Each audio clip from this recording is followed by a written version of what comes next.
Hello and Assalamu alaikum dear students. Here we are going to start our today's lesson speaking in tongues. ज़ुबानों में बात करना. The following is based on a lecture given at the New York Public Library in December 2008. नीचे जो paragraphs हैं ये एक lecture पे मुबन्नी है, एक तकरीर पे मुबन्नी है जो तकरीर न्यूयॉर्क पब्लिक लाइब्रेरी में दी गई थी दिसंबर 2008 में. Hello, this voice I speak with these days, this English voice with its rounded vowels and consonants is more or less the right place. This is not the voice of my childhood. Zadie Smith अपनी तकरीर को start करते हुए कहती है, अपने lecture को start करते हुए कहती है हेलो, सबको पहले हेलो कहती है और फिर कहती है कि ये जो ज़ुबान, ये जो मैं वॉइस आज इन दिनों बोल रही हूँ ये इंग्लिश वॉइस है राउंडेड वॉवेल्स और कॉन्सोनेंट्स के साथ, जिसकी कम व पेश सही जगह है. ये इसलिए कहती है कम व पेश सही जगह है क्योंकि वहाँ पे सुनने वाले, वहाँ पे जो नाजरीन हैं, वहाँ पे जो लिसनर्स हैं, सामाईन हैं, वो इस ज़ुबान को ज़्यादातर समझते हैं. This is not the voice of my childhood. साथ में ये भी कहती है कि ये जो मैं बोल रही हूँ, जिस ज़ुबान में बात कर रही हूँ, ये मेरी चाइल्डहुड की वॉइस नहीं है. मतलब जो मैंने बचपन में सीखी थी ये वो ज़ुबान नहीं है. I picked it up in college along with the unabridged Clarissa and a taste for port. और ज़ैडी स्मिथ का कहना है कि मैंने इस लैंग्वेज को कॉलेज में पिकअप किया, कॉलेज में सीखा. Along with the unabridged Clarissa. Unabridged का मतलब होता है कंप्लीट, ठीक है, नॉट शॉर्टनर्ड. क्लैरिसा एक नाम भी है, बेबी गर्ल नेम भी है और ये एक नावल भी है, लेकिन यहाँ पे ये नावल है. And a taste of port. Taste for port का मतलब टेस्ट फॉर वाइन. कहती है कि उनमें इन चीज़ों का मज़ा था, इन चीज़ों का टेस्ट था, जायका था. Maybe this fact is only what it seems to be a case of bald social climbing, but at the time I genuinely thought this was the voice of lettered people and that if I did not have the voice of lettered people I would never truly be lettered. और कहती है कि दर हकीकत मुझे ऐसा लगता है कि ये एक केस है बार्ड सोशल क्लाइंबिंग का. बार्ड सोशल क्लाइंबिंग का मतलब होता है एडवांसमेंट का. Social climbing means trying to improve your social position by being very friendly with people. और साथ में ये भी कहती है कि मुझे ऐसा लगता था, मैं जेन्युइनली ये सोचती थी कि ये आवाज़ है लेटर्ड पीपल की. लेटर्ड पीपल मतलब लिटरेट जो होंगे, जो पढ़े लिखे लोग होंगे. And that if I did not have the voice of lettered people I would never truly be lettered. कहती है कि और अगर मेरे पास लेटर्ड पीपल की वॉइस ना होती, जो पढ़े लिखे लोग हैं उनकी ज़ुबान में अगर मैं बात ना कर पाती, तो मैं सच्ची में मैं ये बात नहीं कर पाती. अगर मैंने वो सीखा ना होता, अगर मैं उनको जाना ना होता, उन आवाज़ों को, उन वॉइसेस को, तो मैं वो बात नहीं कर पाती, मैं उन लेटर्ड पर्सन से बातचीत नहीं कर पाती. A braver person perhaps would have stood firm, teaching her peers a useful lesson by example. Not all lettered people need be of the same class nor speak identically. और एक बहादुर शख्स खड़ा होता, शायद वो साबित कदमी से खड़ा होता, वो अपने पीर्स को पढ़ाता. पीर्स का मतलब होता है साथी जिसको हम कहते हैं, या अपनी एज का जिसकी पोजीशन सेम हो सोसाइटी के अंदर, उसको पीर कहते हैं इंग्लिश में. ये वो पीर नहीं है जो जिसको हम कश्मीरी में कहते हैं वो पीर साहब, ये वो नहीं है. पीर का मतलब जो साथी हो, जिसका इक्वल स्टेटस हो सोसाइटी के अंदर, उनको वो पढ़ाता, उनको वो सिखाता एग्जाम्पल्स के ज़रिए, उनको वो यूज़फुल लेसन्स देता. Not all lettered people need to be the same class nor speak identically. क्योंकि सारे जो लेटर्ड लोग हैं, सारे जो पढ़े लिखे लोग हैं, वो एक जैसी बात नहीं कर पाते हैं और ना ही वो एक क्लास से, सेम क्लास से बिलोंग करते होंगे. I went the other way, partly out of cowardice and a constitutional eagerness to please, but also because I did not quite see it as a straight swap of this voice for that. कहती है कि मैं दूसरी तरफ चली गई, partly cowardice के साथ, बुज़दिली के साथ, और partly constitutional eagerness to please, हाँ, खुश करने वाली आईनी बेताबी के साथ. But also because I didn't quite see it as a right swap. कहती है लेकिन फिर भी मैं उसको एक स्ट्रेट स्वैप की तरह, स्वैप मतलब होता है एक्सचेंज की तरह नहीं देखती हूँ इस आवाज़ को उसके साथ. किस आवाज़ को? ये जो मैं बोल रही हूँ यहाँ पे, जो मैंने सीखी है, और वो आवाज़ जो मैंने बचपन में सीखी थी, मैं बचपन में बोला करती थी. My own childhood had been the story of this and that combined of the synthesis of disparate things. Zadie कह रही है कि मेरा बचपन एक कहानी की तरह है, एक कहानी की तरह रहा है कि कैसे वो डेस्परेट थिंग्स जो थी, जो होपलेस थिंग्स थी, वो कैसे फिर से सिंथेसाइज होती हैं, कैसे मिलती हैं, कैसे कंबाइन होती हैं. It never occurred to me that I was leaving the London district of Willesden for Cambridge. I thought I was adding Cambridge to Willesden. This new way of talking to that old way. कहती है कि मुझे कभी ये ख्याल नहीं आया कि मैं लंदन के एक डिस्ट्रिक्ट, एक ज़िले वेल्सडन से कैम्ब्रिज निकल रही हूँ. I thought I was adding Cambridge to Willesden. कहती कि मैं ये सोच रही थी कि मैं कैम्ब्रिज को वेलिस्डन से जोड़ने जा रही हूँ, ऐड करने जा रही हूँ। और ये एक नया तरीका था, पुराने तरीके में बात करने का एक नया तरीका था। Adding a new kind of knowledge to a different kind I already had, and for a while that's how it was. At home during the holidays I spoke with my old voice, and in the old voice seemed to be feel and speak things that I could not express in college and vice versa. कहती है कि मैं एक तरह की knowledge add कर रही थी अपनी उस नॉलेज में, एक डिफरेंट तरह की मैं नॉलेज ऐड कर रही थी उस नॉलेज में जो मेरे पास ऑलरेडी थी, जो मैं जानती थी। एंड फॉर अ वाइल, और एक लम्हे के लिए क्या हुआ कि ऐसा कुछ हुआ जब मैं घर में थी ड्यूरिंग द हॉलीडेज़, छुट्टियों के दौरान, हॉलीडेज़ के दौरान, I speak with my old voice, मैं अपनी उस पुरानी आवाज़ में, मतलब उसी लैंग्वेज में बात करती थी जिस लैंग्वेज में मैं अपने घर में किया करती थी। And in the old voice seem to feel and speak things that I could not express in college. और उस पुरानी आवाज़ में ऐसा मैं फील करती थी कि मैं इन चीज़ों को एक्सप्रेस या बोल नहीं पाऊँगी कॉलेज में। ठीक है, जैसे हमारी अपनी लैंग्वेज होती है, जब हम कॉलेज में जाते हैं या किसी इंस्टीट्यूशन में जाते हैं, वहाँ पे एक मखसूस ज़ुबान में, एक कॉमन लैंग्वेज में हम बात करते हैं।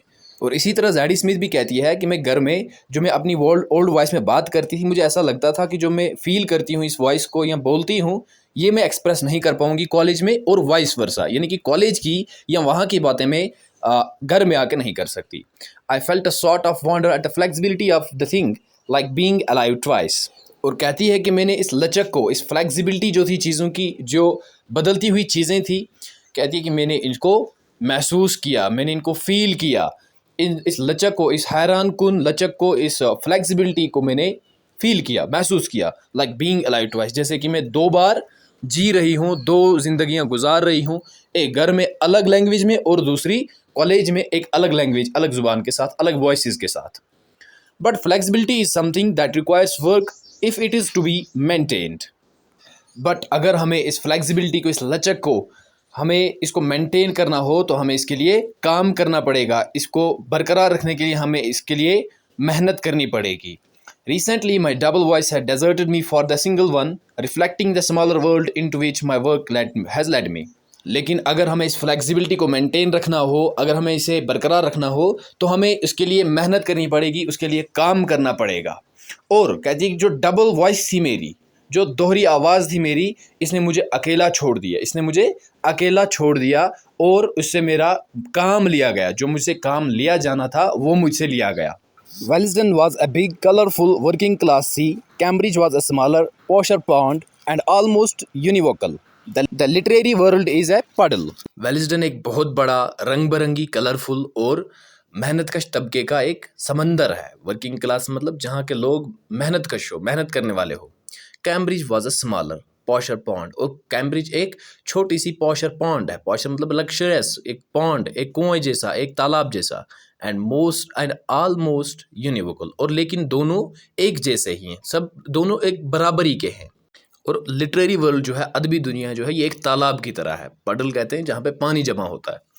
This voice I picked up along the way is no longer an exotic garment I put on like a college gown whenever I choose. Now it is my only voice whether I want it or not. और ये जो आवाज़ मैंने इस तरीके से सीखी है, ये जो मैंने पिक की है, ये आवाज़, ये एक एग्जॉटिक गारमेंट की तरह नहीं है। ये एक वो लंबे एग्जॉटिक गारमेंट कपड़े की तरह नहीं है, जैसे वो कॉलेज का गाउन यानी कि कॉलेज का कोट जब मैं चाहूँ तो पहन लूँ। ये मेरी कोट की तरह नहीं है, बल्कि now it's on my only voice, ये मेरी अब पहचान बन चुकी है, मेरी अब आवाज़ है। वेदर आई वांट इट और नॉट, चाहे मैं इसको चाहूँ या ना चाहूँ, लेकिन फिर भी ये अब मेरी आवाज़ है, ये मेरी वॉइस है। I regret it, I should have kept both voices alive in my mouth. और कहती कि मुझे अब अफसोस है, मुझे अफसोस है कि मुझे उन दोनों ज़ुबानों को, दोनों वॉइसेस को अपने मुंह में ज़िंदा रखना चाहिए था। They were both a part of me, कहती कि वो दोनों मेरे हिस्से थे। But how the culture warns against it, लेकिन कल्चर कैसे इस चीज़ के अगेंस्ट हमें वार्न करता है, बाखबर करता है। As George Bernard Shaw delicately put it in his preface to the play Pygmalion, many thousands of British men and women have sloughed after their native dialects and acquired a new tongue. जैसे GB Shah जो हमने पहले ही पढ़ा था, George Bernard Shaw था, उसमें कितनी नाजुक तरीके से उस पिग्मेलियन शो में दिखाया था कि हज़ारों की तादाद में ब्रिटिश मैन और वमेन ने अपनी नेटिव डायलेक्ट को, अपनी जो उनकी नेटिव लैंग्वेज थी उसको छोड़कर उन्होंने एक नई ज़ुबान सीख ली है। Few though will admit to it, voice adaptation is still the original British sin। और कहती है कि ताहम कुछ लोग जो हैं वो इसका एतराफ़ करेंगे कि वॉइस अडेप्टेशन जो है ये अभी भी ब्रिटिश सिन है, ओरिजिनल ब्रिटिश गुनाह है। Monitoring and exposing such citizens is a national pastime as popular as sex scandals and libel cases। ऐसे लोगों को, ऐसे शहरियों को मॉनिटर करना, उनको एक्सपोज करना, उनका पर्दाफाश करना, ये एक नेशनल पास टाइम है। पास टाइम का मतलब होता है कोई एक्टिविटी या कोई हॉबी जो आप करते हैं टाइम पास करने के लिए, ठीक है, जो आपकी आदत होती है करने की लेकिन टाइम पास करने के लिए। और ये उतना ही मशहूर है, उतना ही पॉपुलर है जैसे सेक्स स्कैंडल्स हैं या फिर लाइबल केसेस हैं। लाइबल केसेस मतलब फॉल्स स्टेटमेंट्स किसी के बारे में हम देते हैं कि हम उसकी असल का पता नहीं लगाते हैं, उसकी हकीकत का पता लगाने के बगैर उसको एक्सपोज करते हैं, उसके अगेंस्ट हम फॉल्स स्टेटमेंट्स देते हैं, वो स्टेटमेंट्स देते हैं जो सही नहीं होती हैं। और ये उतना ही मशहूर है जितना सेक्स स्कैंडल्स या ये लाइबल केसेस हैं। If you lean toward the Atlantic with your high-rising terminals, you are a sellout. If you pronounce borrowed European words in their original style, even if you try something as innocent as Parmigiano for Parmesan, you are a fraud. अगर आप Atlantic की तरफ झुकते हो, Atlantic एक magazine है, American magazine है, with high rising terminals के साथ। हाई राइजिंग टर्मिनल्स का मतलब होता है अप स्पीक, अप टॉक, मतलब लास्ट के एंड, सेंटेंस के एंड में ज़ोर से बोलना ताकि ऐसा लगे कि क्वेश्चन अराइज हो रहा है। तो यू आर सेल आउट, आप बिके हुए हो, आप सेल आउट हो। If you pronounce borrowed European words, अगर आप बोरोड यूरोपियन वर्ड्स को प्रोनाउंस करते हो, उनको बोलते हो इन देयर ओरिजिनल स्टाइल, उनके असल अंदाज में, ठीक है। बोरोड का मतलब होता है जो दूसरी ज़ुबान से किसी ज़ुबान में दाखिल हुए हो। Even if you try something as innocent as parmigiano for parmesan, अगर आप कोई अल्फाज दूसरे अल्फाज के लिए मासूमी के तौर पे उसको पेश करने की कोशिश करते हो, ठीक है, जैसे यहाँ पे बताया जाता है parmigiano for parmesan, you are a fraud, आप फ्रॉड माने जाओगे, ठीक है, आप फ्रॉड ही माने जाओगे। If you go metaphorically speaking down the British class scale, you have gone from cockney to mockney and can expect a public tar and feathering. To go the other way is to perform an unforgivable act of class betrayal। या अगर आप बात कर रहे हैं metaphorically बात कर रहे हैं तो आप ब्रिटिश स्केल से नीचे जाएंगे। मेटाफोरिकली का मतलब होता है कि जो आप बोल रहे हैं उस पर बिलीव नहीं किया जाएगा, वो माना नहीं जाएगा कि आप सही कह रहे हैं, आप ठीक कह रहे हैं। तो आप ब्रिटिश स्केल से नीचे चले जाओगे और आप कॉकनी से मॉकनी अगर कर देते हो, मतलब कि अगर वहाँ की कॉकनी लैंग्वेज है उसको मॉकनी लैंग्वेज में तब्दील कर देते हो, जो वहाँ के वर्ड्स हैं उनको सही से आप प्रोनाउंस नहीं करते हो, बोलते सही से नहीं हो, तो आप पब्लिक से टार और फीदरिंग एक्सपेक्ट करोगे, मतलब पब्लिक क्रिटिसिज्म एक्सपेक्ट करोगे, लोग आपको क्रिटिसाइज करेंगे। टार एंड फीदरिंग का मतलब होता है क्रिटिसिज्म। और फिर कोई दूसरा रास्ता इख्तियार कर लेना, ये अनफॉरगिवेबल एक्ट होता है किसी क्लास बिट्रेयल का, यानी कि ये एक धोखा होता है जो कभी फॉरगिव नहीं किया जाता, जो कभी माफ़ नहीं किया जाता। Voices are meant to be unchanging and singular. There is no quicker way to insult an expat Scotsman in London than to tell him he's lost his accent। आवाज़ों का मतलब होता है गैर तब्दील शुदा और वाहिद होना, सिंगुलर होना। और लंदन में किसी एक्सपैट स्कॉटमैन को इंसल्ट करने का कोई दूसरा तेज़ तरीन रास्ता नहीं है बजाय इसके कि उसको कहना कि आप अपना लहजा खो चुके हो, आप अपना एक्सेंट खो चुके हो। एक्सपैट का मतलब होता है एक्सपैट्रेट। एक्सपैट्रेट मतलब जो अपनी नेटिव कंट्री को छोड़कर कहीं दूसरी कंट्री में रह रहा हो, और उसी को शॉर्ट में यहाँ पे एक्सपैट लिखा है। मतलब किसी स्कॉट्समैन को लंदन में बेइज्जती करना, उसकी इंसल्ट करना, उसकी तलकीन करना और उसको कहना कि आप यहाँ पे आके अपना लहजा जो है, आपका जो बात करने का अंदाज़ है, एक्सेंट है, वो आप खो चुके हो, लॉस्ट कर चुके हो। We feel that our voices are who we are, and that to have more than one or to use different versions of a voice for different occasions represents at best a genuine-faced duplicity and at worst the loss of our very souls। हम ये feel करते हैं, महसूस करते हैं कि हमारी आवाज़ें जो है वो वही हैं जो हम खुद हैं, हमारी आवाज़ें वही हैं जो हम खुद हैं, और ये कि एक से ज़्यादा हो और इनका डिफरेंट ओकेजन्स पे डिफरेंट वर्जन्स में इसका इस्तेमाल किया जाए, इनको नुमाइंदी के तौर पे एट बेस्ट यूज़ किया जाए, या जेनस फेस्ड डुप्लिसिटी जिनमें हो। जेनस फेस्ड का मतलब होता है डबल टंगड जिनको हम कहते हैं, या दोहरी ज़ुबान जिनको कह सकते हैं।